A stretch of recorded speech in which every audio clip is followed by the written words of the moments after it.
So one of the stumbling blocks that a lot of people have when it comes to switching from Windows to Linux is the lack of a good accounting system. Now there are some out there, there's some pretty good ones out there, but a lot of people are running QuickBooks. Now I use one that is completely free and it's a great replacement for QuickBooks. It does everything that QuickBooks ever did for me back when I was running it like 15 years ago. But now, of course, QuickBooks now is phasing out its desktop version and running strictly online, cloud-based.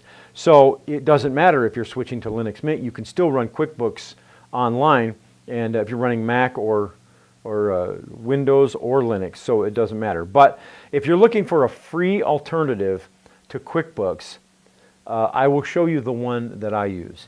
And the one I use is called Manager.io. Now Manager.io is it's a full accounting system suite. It includes invoicing, payroll, inventory management, bank reconciliation, financial reporting. It's a double entry accounting system. It has custom reports, so you can tailor the reports to suit your needs. I mean, of course, it's a lot more basic than QuickBooks Advanced reporting, but it does every type of report that I could possibly want. So today I'm going to show you how to download and run and then set up your first business in Manager.io for Linux Mint. So the desktop version of Manager.io is completely free. It doesn't cost you a cent. Now if you want the cloud version, of course there's a monthly fee. I'm not sure, I think it might be like 15 bucks a month, which is still half of what QuickBooks is. And then they do have a server version that you pay a one-time fee. I believe it's like 199 bucks or something. It's just a one-time fee, you don't pay any more. And that allows you to run your own server, and then you can access your accounting system from anywhere in the world. But today we're just going to set up the free desktop version. So first thing you want to do is go out to www.manager.io and click on the free download button. Then over here on Linux where it says free download, click on that. Now it's an app image, which means it's only one file and it's a standalone application. Now I downloaded it previously here to the desktop. Now to get this to run, you can't just double click on it. You have to actually run it as a program. So you right click on it, click on properties, go to permissions, and click here where it says allow executing file as program, then click close.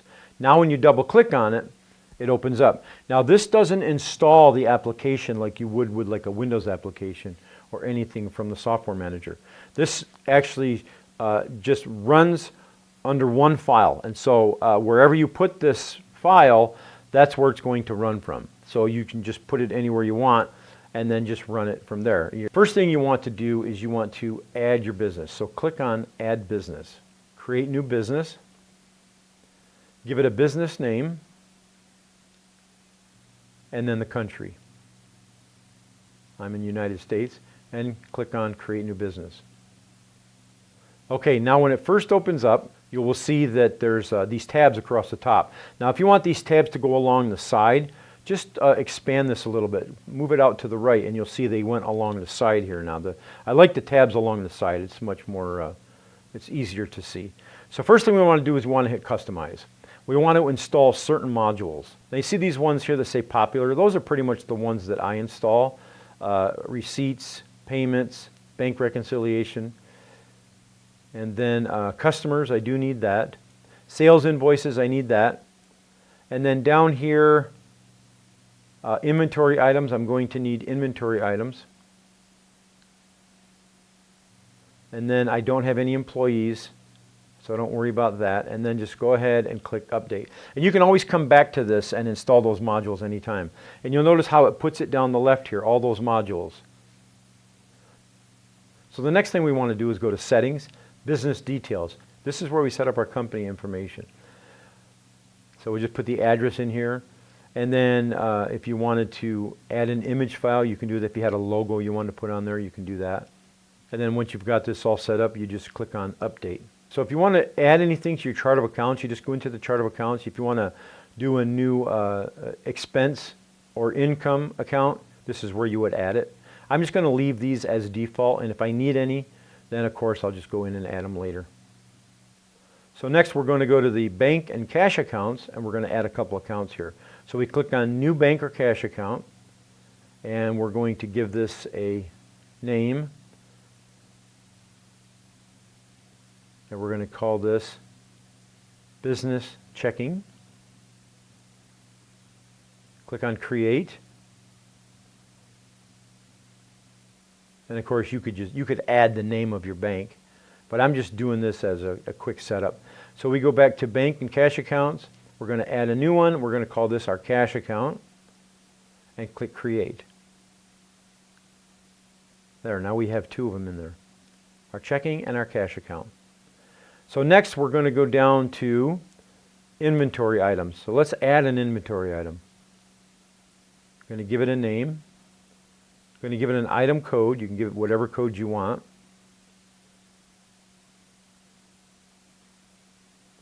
We're going to call it widgets. And then unit name, we're going to bypass that.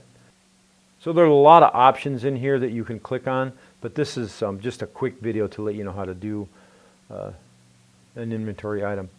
So then when that's all done, we now have an inventory item. So now let's go to customers. Let's set up a new customer. Give this customer a name.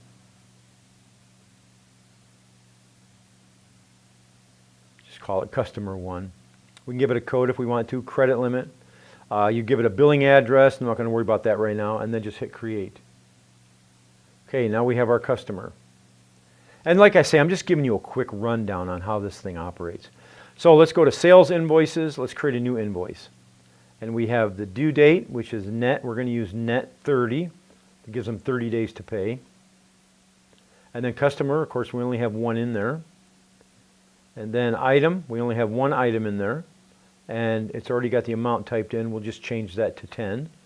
And then the unit price, we're going to call it 15 bucks. And then if you wanted to, you could add another item, just add a line for the invoice, but we're not going to. Let's just go down here and hit create. And there's our invoice right there. You notice over on the right it has my company. And then on the left it has customer 1. It has the total, 150 bucks. And so we've created an invoice for that customer. And that customer has a net date of 30 days. So you notice it says due date in 30 days. So then we go over here to our summary, and now we have 150 bucks asset, income 150. You'll see customers. You'll see that customer 1 has an invoice unpaid for 150 bucks. And now let's say that the customer is going to pay us for that invoice. You want to go to receipts. You don't want to go to payments, because payments will actually be anything that I'm paying as a business, money going out. So you click on receipts, and then you click on paid by. We want to hit customer and customer 1. And then accounts, received in business checking. Then we go over to account. Here we want to go to accounts receivable. And then customer 1, invoice. We can hit the drop down menu. It'll show us his invoices. We'll click on that one, and how much of that invoice is he paying? And it's $150.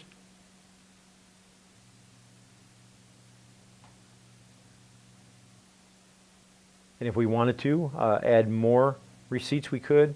We're just going to hit create. And there we go. We have a receipt for $150 from customer 1. Now if we go to invoices, you'll see customer 1. Customer 1's invoice is paid. That's all there is to it. Really simple. And then we go back to our summary, and you'll see that our net profit is $150. Go back to our cash accounts, and you'll notice that in business checking, we now have $150 posted to that account. And inventory items, you'll see that 10 of those widgets right there have been sold. Let's go to reports. Let's go to profit and loss. P&L is actually the most popular. Click on new report and the date from, which was today, to today, and just hit create. And there's our P&L for today. Inventory sales, $150. If you want to, you can actually click on that inventory sales to see where that came from. It'll take you right to that sales invoice. So let's go back to the beginning here. So when you open up the program, this is where you come to. You actually select your company. So let's suppose that we want to back this company up. what you do is you go into the company, over on the right here where it says backup, hit the backup button, and then find a spot to put it. I've got a folder here called company backup, but you can put it wherever you want. And then just hit save, and it's backed up. Now let's suppose I wanted to restore it. Let's go back to the beginning here. And then we're at our company selection. What we're going to do to restore, you actually click on Add Business, Import Business. And then you choose that file, double click on it, and then just hit Import Business. And then you'll notice now it has two companies, the original one and then the one that I restored, my company too. And there it is. So this is a really simple, but it's very sophisticated piece of software. So Manager.io, I've been using this for a while, and it runs great. It does everything I could possibly want it to do. It does all of my inventory and whatnot. Now, if you want to run payroll, of course, you have to install those modules, and there's some setup you have to do, but it will do it. But I don't use payroll because I don't have any employees. But it works great for me. I've been running it for a while, and there's nothing on here that is lacking that I had in QuickBooks back 10, 15 years ago. And so take a look at it. I'll put a link in the description below. You can go out to their website, take a look. I think you'll be pleased with it. So thanks a lot for watching, guys. And don't forget to hit that subscribe button, and we'll catch you later.